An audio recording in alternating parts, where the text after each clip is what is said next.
Hello guys, today I'm going to show you how you can change background in Unity. So to change the background, I have taken a new scene.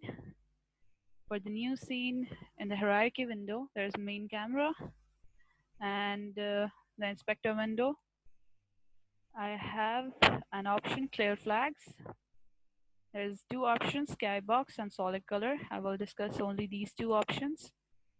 For the skybox is actually a six-dimensional image so that you can put it in the background and move around in the scene.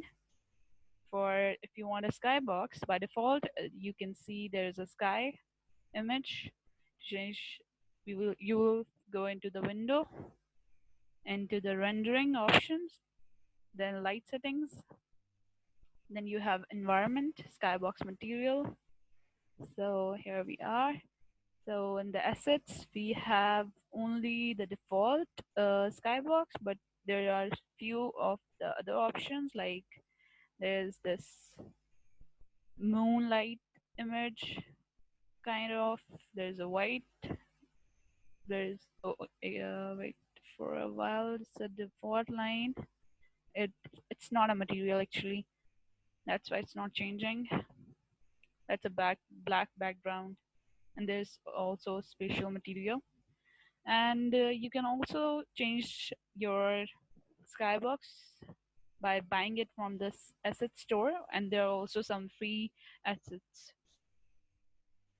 Then we have the solid color. In the solid color, you have the eyedropper and the solid color. For you can also use the eyedropper, or simply you can change the color using this option. In this way, you can move around in the scene and you can change any color of your choice, use a hexadecimal number, or you can use the swatches. So that's it for today's video. I will be uploading more videos for the Unity beginners. That's it. Bye bye. Thanks.